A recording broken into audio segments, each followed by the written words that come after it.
안녕하세요. 구남식 목사입니다. 오늘 전해드릴 본 말씀은 누가복음 4장 1절에서 13절의 말씀입니다. 예수께서 성령의 충만함을 입어 요단강에서 돌아오사 광야에서 40일 동안 성령에게 이끌리시며 마귀에게 시험을 받으시더라. 이 모든 날에 아무것도 잡수시지 아니하시니 날수가 다함에 줄이신지라. 마귀가 이르되 네가 만일 하나님의 아들이여든 이 돌들에게 명하여 떡이 되게 하라.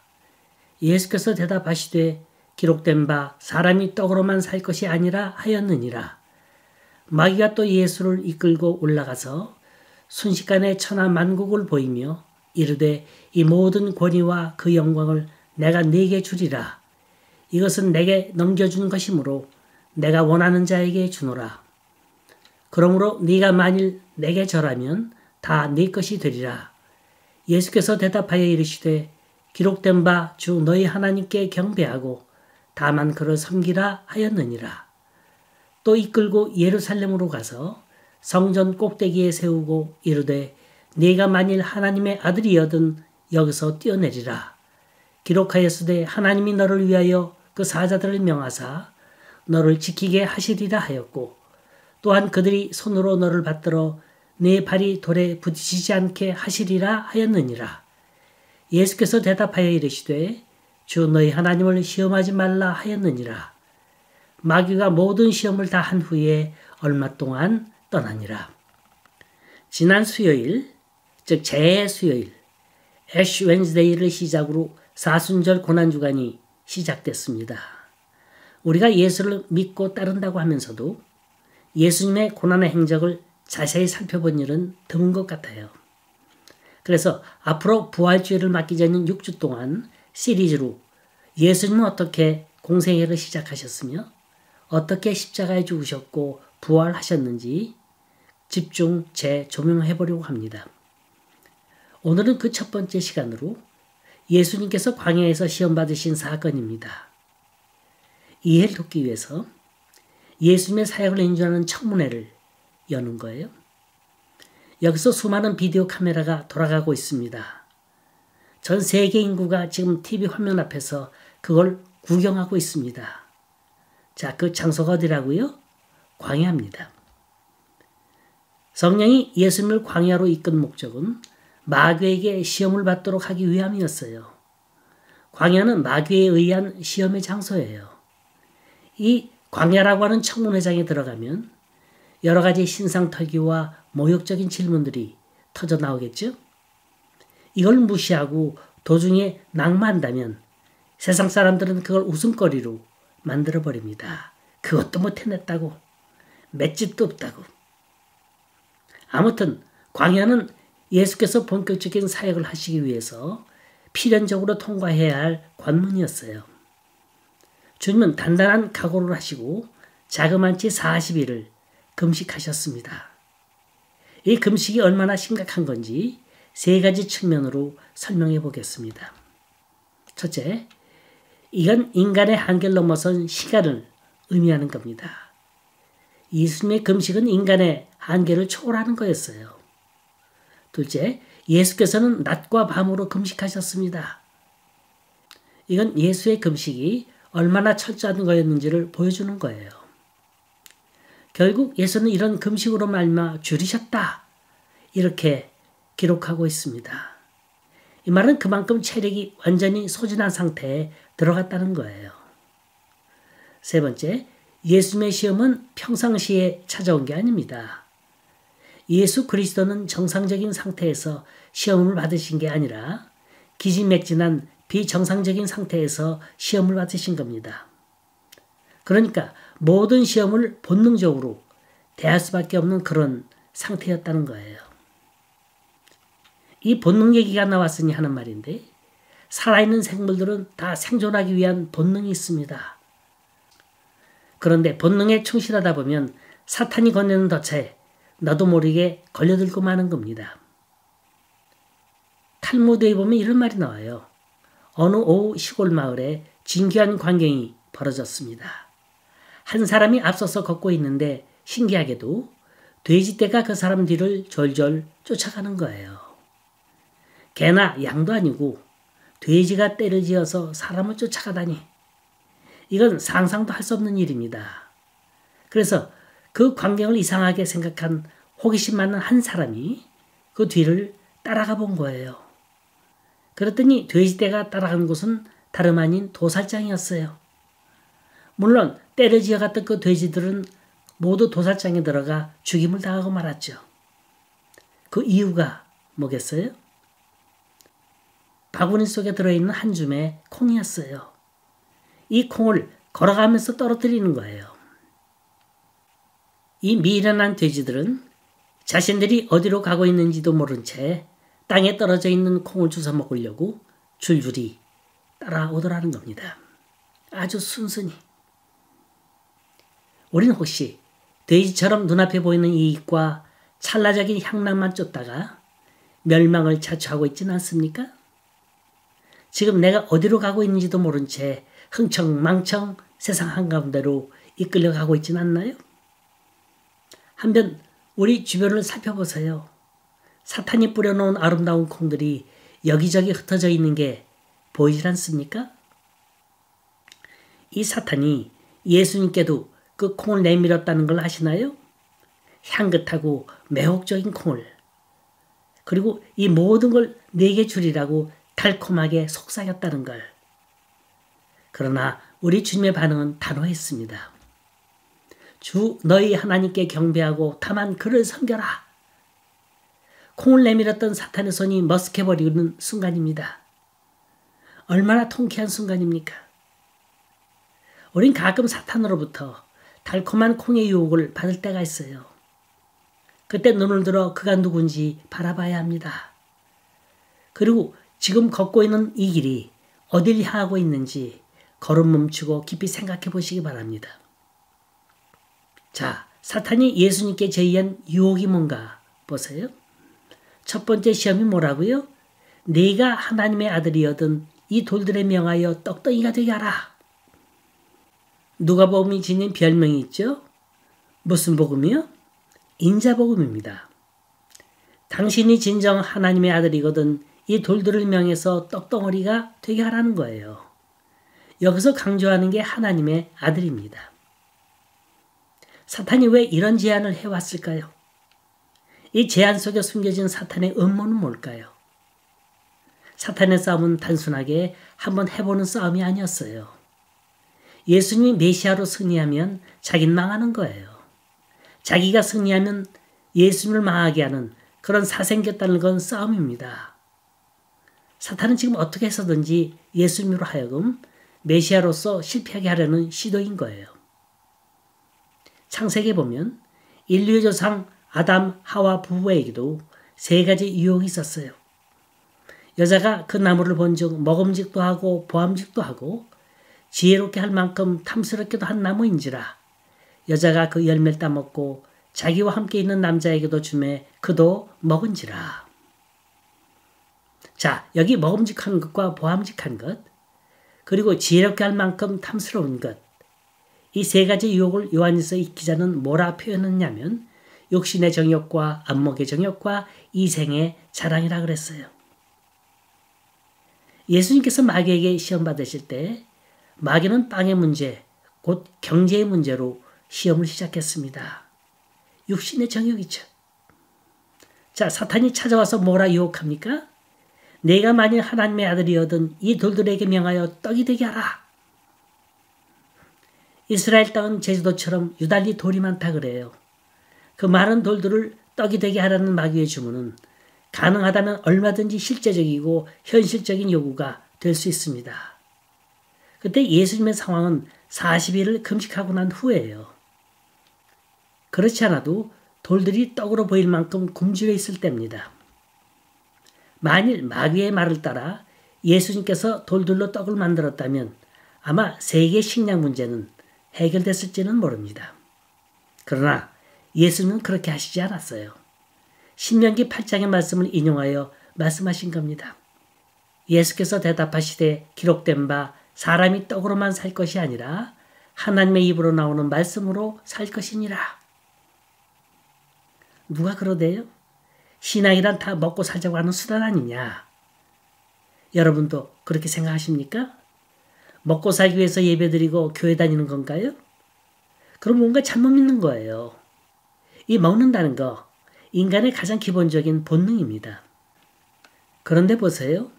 아무리 산의 진미에 맛난 걸 먹고도 그 속에 불평불만이 가득 차서 그게 소화가 돼서 그윽거리는 거 하고요. 비록 김치 쪼가리 하나를 먹더라도 힘이 나서 기쁨에 넘치는 삶하고 어디에 차이가 있는 겁니까? 중요한 건 내 삶 속에 하나님의 말씀이 살아있느냐 하는 거예요. 우리나라 종편 프로에 보면 건강에 관한 정보를 알려주는 프로가 있어요.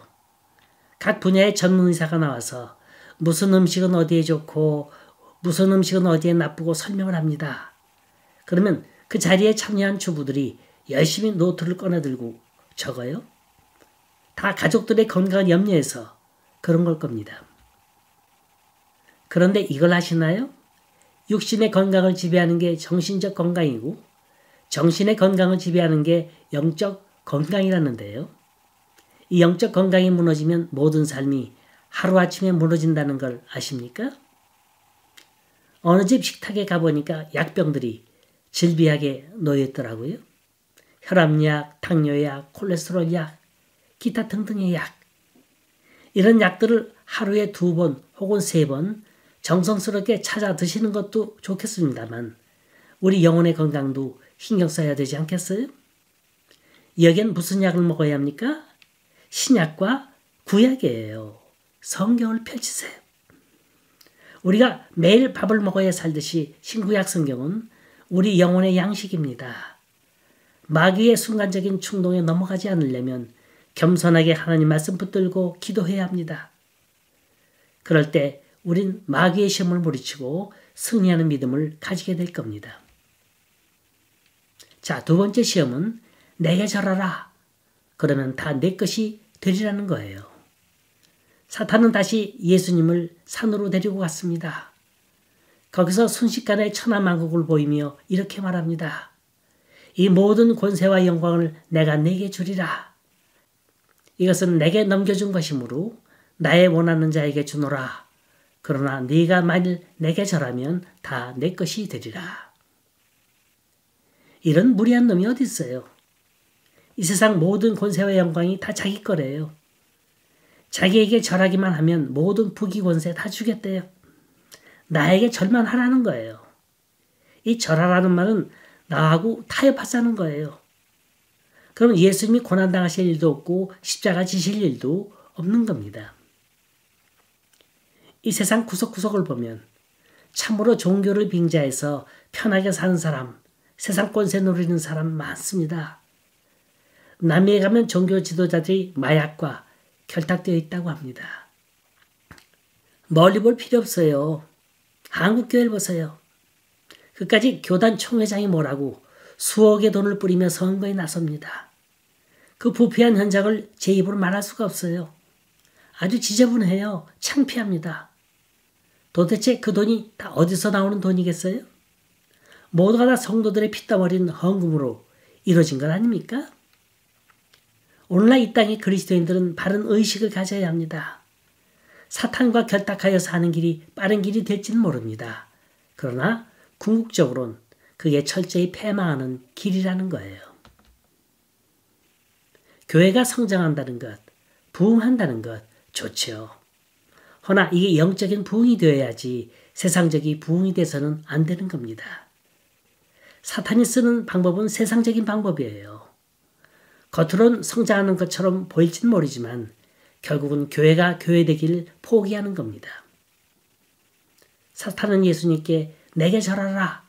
그러면 이 모든 영광과 권세를 다 주겠다 그랬죠? 이에 대한 예수님의 대답이 뭔가 보세요. 8절입니다. 주 너희 하나님께 경배하고 다만 그를 섬기라 하였느니라. 예수님은 분명하게 말하십니다. 어떠한 경우에도 하나님은 찬양과 경배를 받으셔야 한다는 거예요. 우리가 기쁘고 기분 좋을 땐 찬양을 받으시고 우리가 문제가 있고 절망적일 땐 원망 들어야 하는 그런 분 아니세요. 내 기분이나 감정대로 좌지우지되는 분이 아니시라는 겁니다. 우린 오로지 하나님만 섬기고 예배해야 합니다. 사탄은 이제 다시 예루살렘 성전 꼭대기로 예수님을 데리고 갔습니다. 이게 세 번째 시험입니다. 성전에서 뛰어내리라. 그런데 마태복음을 보면서 비교하시는 분들이 종종 묻는 질문이 있습니다. 마태복음의 순서는 광야, 성전 꼭대기, 그리고 천하만국을 보여주며 유혹한 거로 되어 있습니다. 그런데 누가복음은 광야, 산, 그리고 성전으로 되어 있어요. 왜 이렇게 달라졌을까요? 마태복음엔 인간의 가장 큰 욕망의 순서로 되어 있어요. 굶주림, 명예, 그리고 권력의 순서입니다. 그러나 누가복음은 지역적인 순서로 되어 있어요. 광야, 산, 그리고 예루살렘입니다. 자, 누가복음이 누굴 향해서 쓴 책이라고요? 이방인들을 위해서 쓴 책입니다. 그래서 이방 그리스도인들에게 이해하기 쉽도록 편집된 게 아닌가 싶습니다. 성전 꼭대기. 그때가 어떤 적이었는지 모릅니다. 예루살렘엔 순례객들이 넘치고 성전은 예배하는 자들로 넘쳤어요. 그들은 하나님의 어떤 기적적인 축복을 바라고 있었을 겁니다. 그때 성전에서 한 사람이 뛰어내리는데 마치 스파이더맨처럼 날렵하게 내려앉았다고 한다면 사람들은 그를 우상처럼 받들게 될 겁니다. 그러니 성전에서 뛰어내리라는 거예요. 그럼 하나님께서도 천사를 시켜서 당신의 발도 상하지 않게 하실 것이고 쉽게 메시아가 될 수 있다는 유혹인 겁니다. 이건 자기 자랑과 영광에 대한 시험이에요. 복음서에 나타난 예수님의 행적을 보세요. 어느 곳에선 수천 수만 명을 놓고 말씀을 전하셨는가 하면 어느 곳에선 사람들을 피해 다니셨습니다. 예수님의 행동 하나하나가 다 하나님의 영광을 위한 거였어요. 오죽하면 십자가 달리시기 전날 밤 겟세마네 동산에서 기도하신 걸 보세요. 아버지여 내 뜻대로 마옵시고 아버지 뜻대로 되기를 원합니다. 이렇게 기도하시지 않았습니까? 우린 지금 어떻게 주님을 섬깁니까? 하나님의 영광이 아니라 자기 의나 자기 자랑을 위해서 하고 있지는 않나요? 내 행적이 내 공로가 나타나지 않으면 섭섭한 겁니까? 그럼 마귀의 시험에 빠진 거예요. 예수는 이 시험에 대해서 간단하게 성경 말씀으로 이기셨습니다. 주 너희 하나님을 시험치 말라 하였느니라. 이렇게 마귀의 시험은 예수님의 완전 승리로 끝났습니다. 자, 주님의 제자 누가가 예수님의 광야 시험을 통해서 강조하고 있는 게 뭔지 아십니까?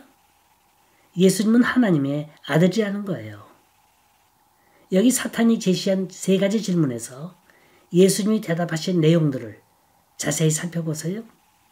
모두가 다 구약성경을 인용한 겁니다. 특히 이 세 가지 말씀에서 공통적인 건 모두 하나님을 언급하고 있다는 사실입니다. 하나님 입으로 나오는 말씀으로 살라. 하나님을 시험하지 말라. 하나님을 경배하고 그를 섬기라.